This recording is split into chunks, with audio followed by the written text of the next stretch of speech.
underrated. God gave his only begotten so we can make it. Still I got lost and indulged, my fragile soul was tainted. Well acquainted, me and Miss Payne still hanging. Yeah, the key is balance, it ain't peace at all.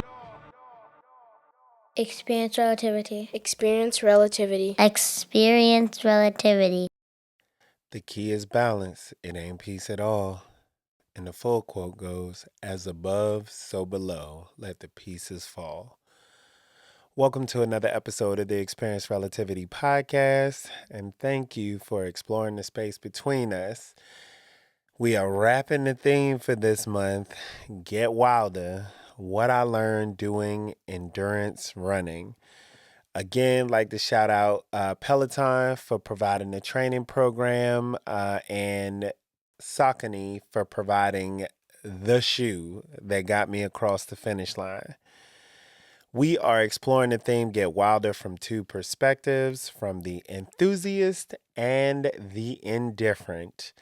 The race is on regardless, whether you are an enthusiast or indifferent. From birth, the clock has been ticking, and either you are consciously running a race towards the finish line the way that you want to live, living out your dreams, or you got the finish line chasing you. But either way, you guys are going to cross paths. And this entire race, it is just you versus you. The most important thing to remember. The title for today's episode is All Out. And it is the fifth and final stage of pacing yourself for a marathon. Now, if you've been hanging out with us, you know what time it is. I'm checking my watch, looking at my Rollie. It's about that time. All right, it's not a Rollie, but looking at my Ultra, it's about that time. It's story time. And today's story is brought to you by rhabdomyolysis. No, it is not a prescription that is paying us for me to mention it. It's something that I am actually prone to. Rhabdomyolysis. Rhabdomyolysis. It goes by rhabdo for short. Rhabdomyolysis is a condition that is, I will say in my case, and I will speak from my experience, it comes from overworking. And when I say overworking, I mean any form of working out. It's when you work your muscles so hard, and I think most people are familiar with the term like getting shredded. You rip your muscles apart and then they heal with longer fibers and you get bigger muscle, yada yada yada. Okay, so I definitely believe in mind over matter. So with that being said, when I am challenged to do something, and this could be whether it is lifting weights with my brother-in-law while we're on vacation, followed by a heavy day of tequila drinking in Tulum, or whether it is lifting weights with my guy Orlando across the street. I affectionately refer to him as G.I. Joe because my man is built like a freaking action figure. He probably has more muscles in his like wrist than I have, on my entire arm. But when I'm lifting with him, or if I'm training at the boxing gym, Man of War, out here in Stafford, Virginia, shout out to them. Love the training. But I'm a mind over matter person. And even against all odds, if you were a betting person, you would absolutely bet that I would not push myself as hard as these folks that I work out with.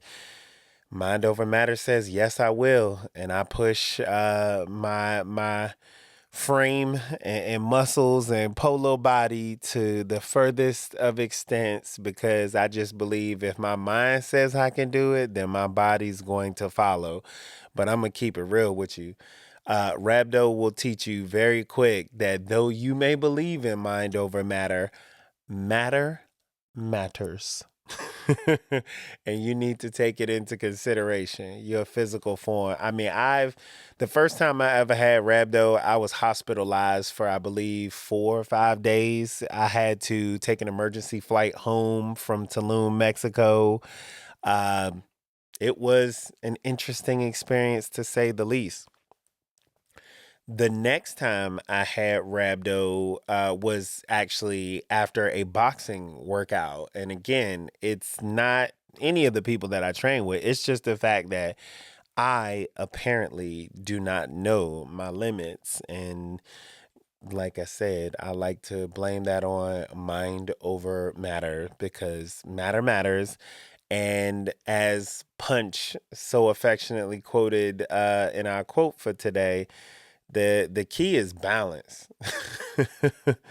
Like, though I am a firm believer in mind over matter, matter matters and balance matters. And when it comes to working out and pushing yourself and going all out, there is a such thing as balance that is required to be able to do that safely, and to do it in a way that it is effective. So my story time wraps with the moral of the story for me, which is you got to go all in to go all out. And that means you have to look at yourself. You have to look inside, because it's not just about the output. It's not just about racking up and pushing yourself to a breaking point, but it really is understanding about the balance of you and what's in you, and not allowing that to push you further than you should actually go. We talked about this in the first episode for this month, talking about patience and rhythm. And the enthusiast wants results, and the body wants it to happen gradually. But I'm not necessarily the most patient person in the world, so I don't necessarily wait on the process.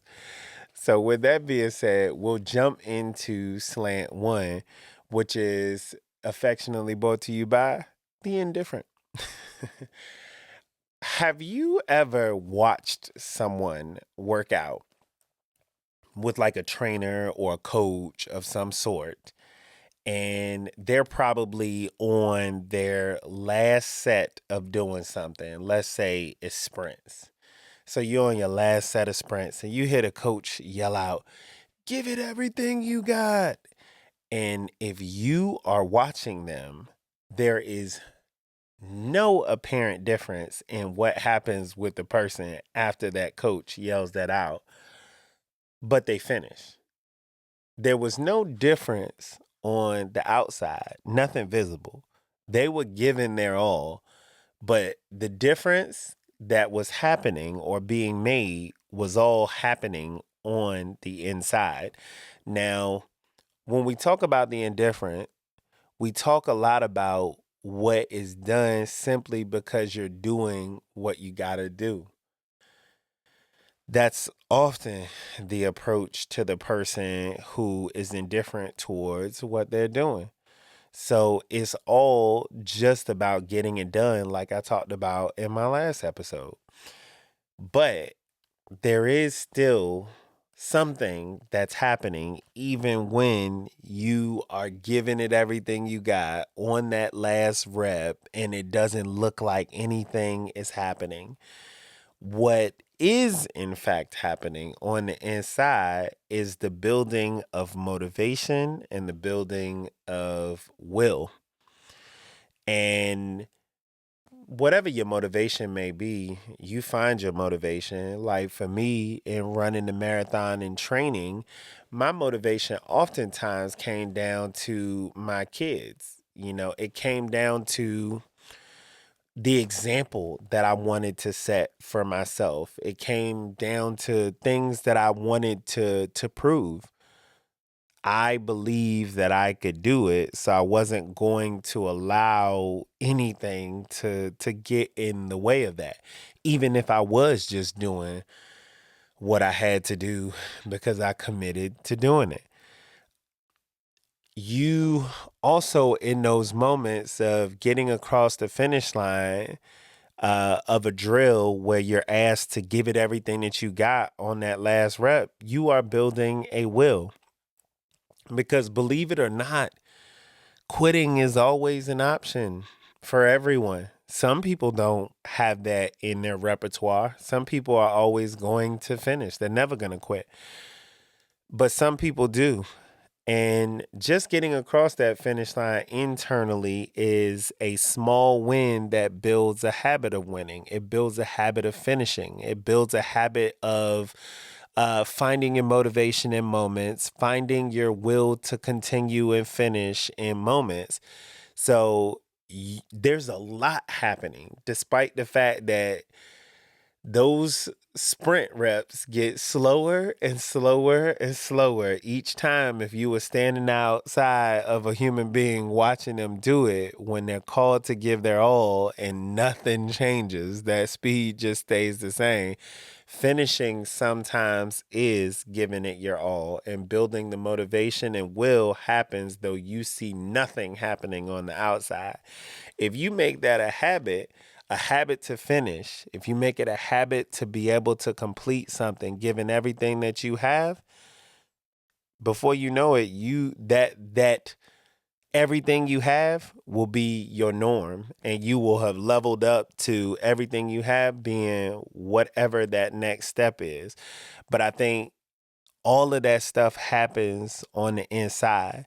So when we're talking about going all out, I want to stress for the indifferent person who is just doing what they got to do that most of it happens on the inside before it ever happens on the outside. So we talked about the idea of the revolution not being televised and all of that, but I think that there is a lot to be said about that input. You know, I think we used to talk about this a lot of times in tech because computers are just IO, input, output. So if there's zero input, that equals zero output. If you're not really doing that work with the motivation and the will and the habits that you build in on the inside, then there's not really going to be anything to put out when you go all out. And as my guy Billy Preston sang, nothing from nothing leaves nothing. So let's get into slant two. Now, slant two is the enthusiast. And the enthusiast, when we talk about going all out for the enthusiast, now the enthusiast has known what they were going to do. And I keep stressing that's the difference between the enthusiast and the person that's indifferent. The person that's indifferent is only doing what they got to do. The enthusiast is doing what they want to do. So they are approaching it in a completely different way.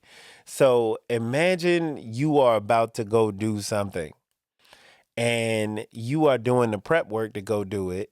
And you are about to leave your house and you had checked the weather and you found out it was jacket weather. So you grabbed a jacket when you left out of the house. Going all out for the enthusiast is like going out to do what you prepared for. You put your jacket on because you feel the breeze and it's a little chilly, and you put your hands in your pockets to keep them warm, and you find $20 in your pocket. That's what going all out is like for the enthusiast, because the enthusiast does all the work for preparation because they know what it is that they're striving to do. So whether it's the data about yourself that you are learning, the self-discovery that we talked about before, in the grind state, the reflection time, the testing yourself in the real world type situation, whatever it is that you're trying to accomplish, whether it's a runner, if you say you want to be able to run 9-minute miles as your marathon pace, go run some 9-minute miles consecutively, test that theory, find out if you could do it, right? So the going all out, that last phase is it's like finding extra money because, again, you did all the work, you did all the preparation. And then when you have to give your all, the reward of giving your all is finding out what you actually had left. You by the time you finish or cross that finish line, you will know what you had left. You will feel sometimes, and I think the worst thing that happens sometimes is that you get to the end. Now, I'll talk about my own marathon because my slowest or my fastest mile, actually, no, my slowest mile was like 11 minutes and 18 seconds, I think it was. And my fastest mile was 9 minutes and 14 seconds. And my I hit the 20-mile mark, and I think my slowest mile was somewhere around the 21 mile mark. Then my pace got faster each time until I believe the 23rd mile, and I did a much slower mile, like around the 11-minute mile, and then the last 2 miles got faster. And I was running when I got, like, I mean, running, like everything I had for that when I crossed the finish line. So I can speak from experience that it made me question whether I could have gone harder through another portion of the race, whether I could have ran faster through the race when you cross the finish line and you feel like you still got something in the tank. But either way, I think it's important to mention that your all out is your all out, not anyone else's. So even for the enthusiast who is pushing for results, like, yeah, your all out is your all out. You can't compare your all out to someone else's all out unless you are going to set a mark and train and then make that your all out. But another thing to note about the all out phase is you learn something about yourself in that period of going all out. And that's why I say it's sort of like the bonus of finding $20 in your jacket pocket. It is an introduction to the you that you never knew existed, because you may have done all of the training work up until that point, and that's a you that you knew. But once you're in a situation where you have to really push through it, you really gotta, again, you given everything that is in the tank. That's a you that you never knew. So when it comes to that you gotta allow you to reintroduce yourself. So that all out phase really teaches you something about yourself, and it's something that you could really be proud of. And like I said, that all out looks different for every single person. That all out might be dragging yourself across the finish line, kicking and screaming at whatever slowest pace of a mile. But either way, it's your all out, and you find a lot out about yourself in that all out phase. Excuse me. Now, I want to get to what I think is the most important part of this episode and why the all out phase matters so much and just what it really is. Because the all out phase is a very vulnerable place.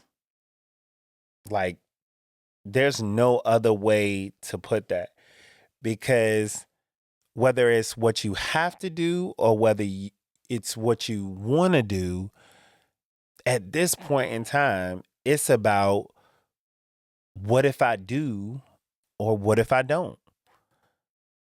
If you trying to do what you have to do and your back is against the wall in this race of life and you are just trying to finish something and it's on the line and you have to go all out, and that's the only way that you have a chance of achieving whatever it is that you have to do, that's a vulnerable space to be in, because literally the do or don't is hanging in the balance.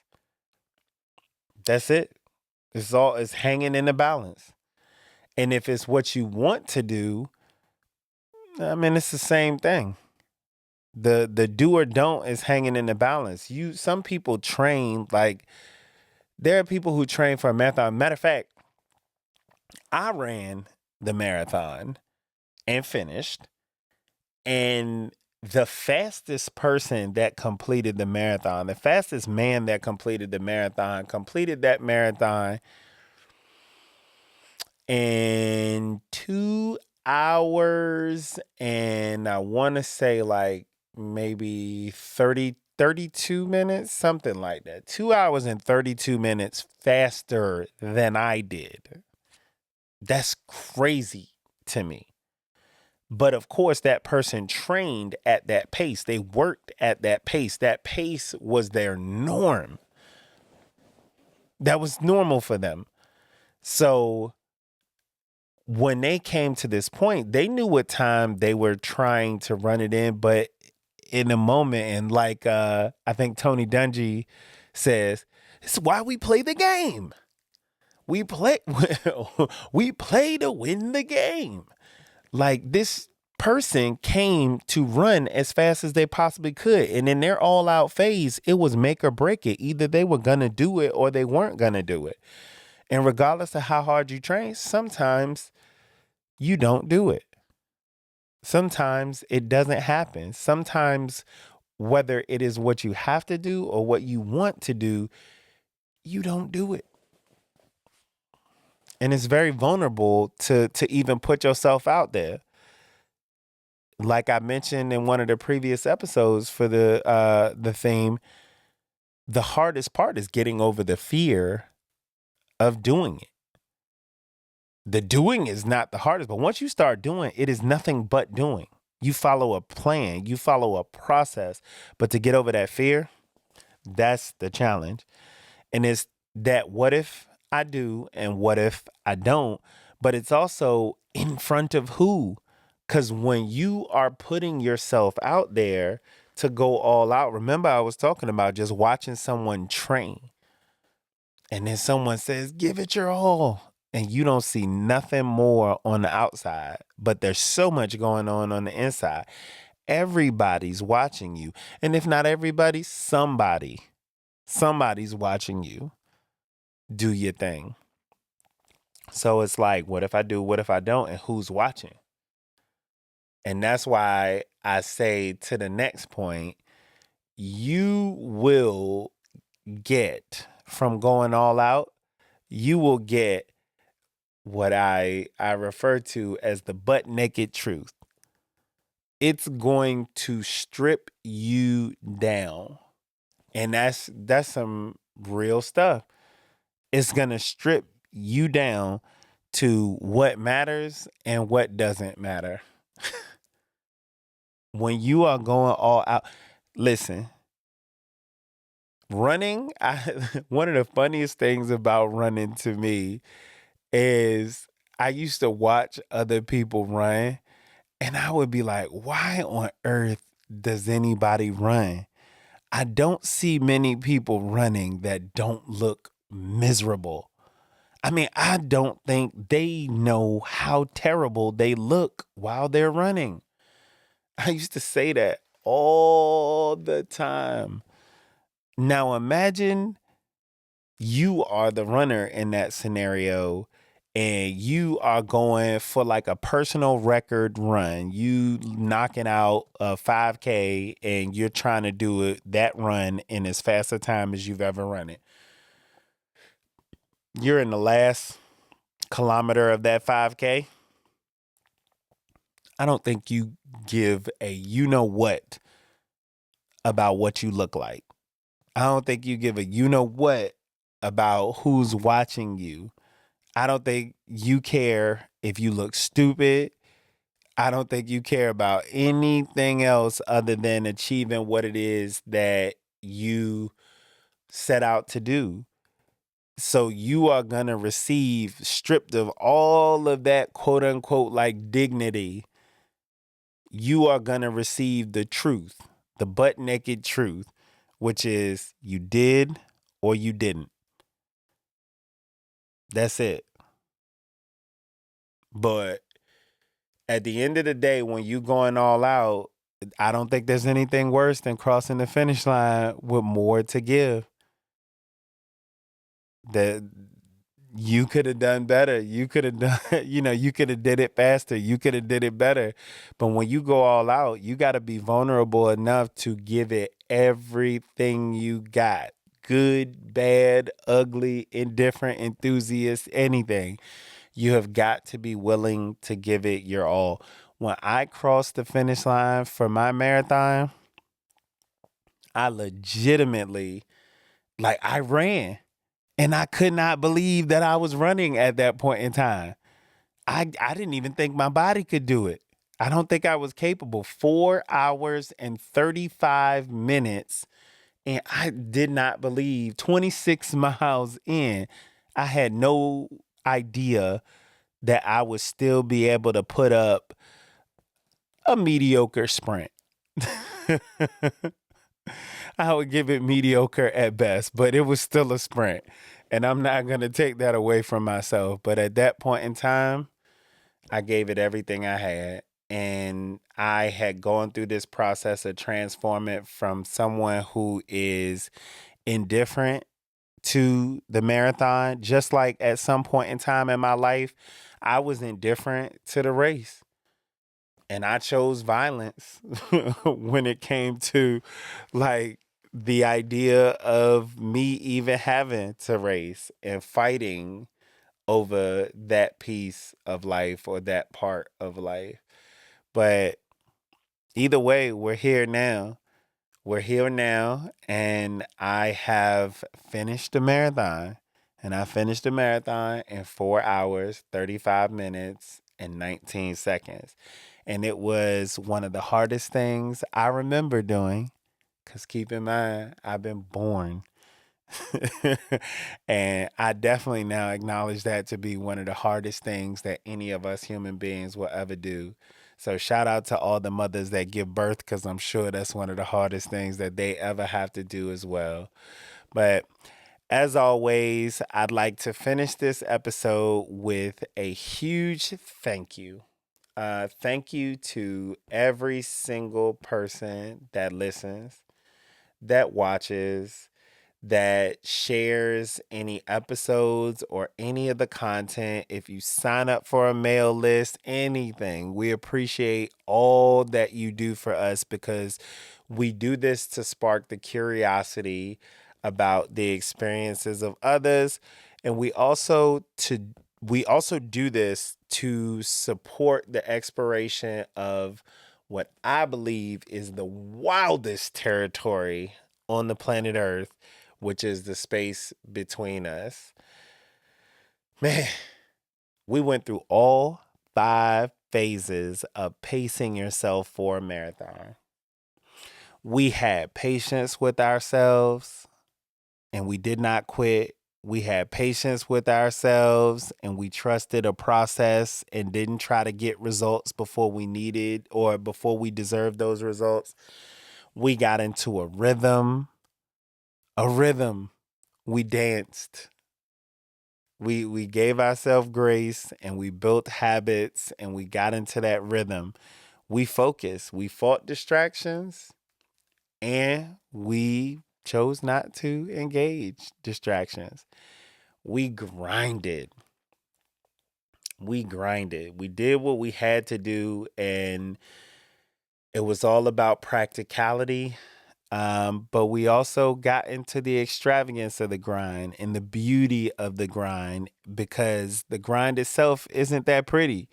But all of the outputs that come as a result of the grind, what we generate by interacting with the grind, is what makes it so beautiful. And we went all out. We went all out. We went all in. We put in the work on ourselves to get better, to find our motivation, to find our drive, to find our will. And then we went all out. Man, I'm excited. I appreciate y'all sticking with me through this month. The marathon, man, as much as it was for me, it was for me to also be able to give this to you and to help you be able to get wilder.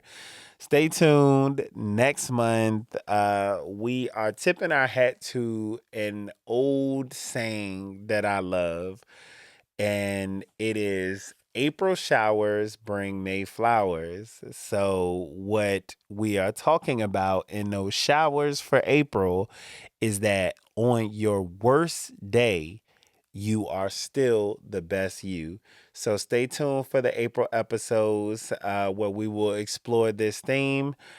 Thank you for exploring the space between us with Experience Relativity. As always, your presence is met with gratitude. Love you. Experience relativity. Experience relativity. Experience relativity.